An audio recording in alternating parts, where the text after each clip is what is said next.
Nakita nyo rin ba yung video na napanood natin? Naglagay siya dito ng dalawang shade ng lipstick or eyeshadow sa mukha niya. Tapos inisprayan niya daw nitong Ice Love Setting Spray all day long.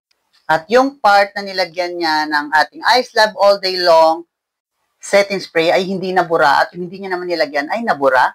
So sige, subukan din natin yan kung totoo ba yan.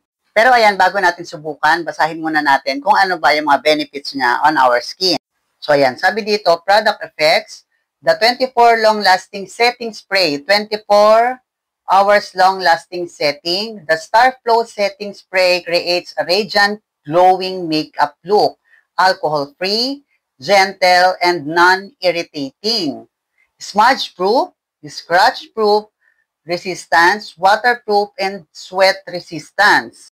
Ito pa, hydrates and nourish, making the makeup more adherent. Controls oil and prevent makeup from fading.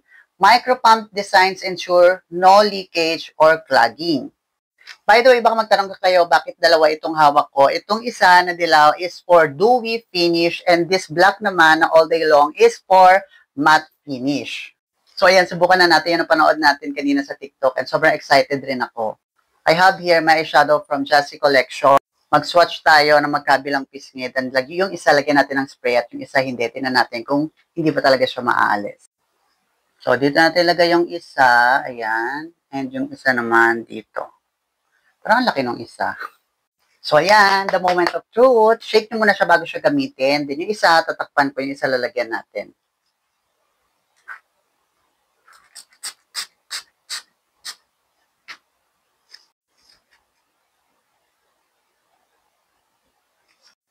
So, ayan, napatuyo ko na pala ito ng mga 30 seconds to 1 minute. The moment of truth, tingnan na natin kung mabubura ba siya o hindi. Again, ito yung meron, then ito yung wala. In 5, 4, 3, 2.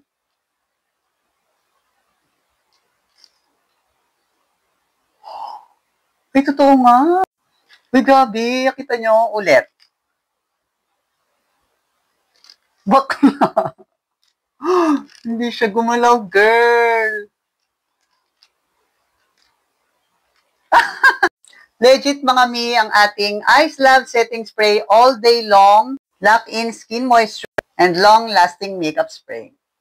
And mabibili nyo lamang pala ito for only 290 pesos, dalawa na. And pwede rin naman per individual. Nandiyan lang po yan sa may yellow basket below. Bye-bye!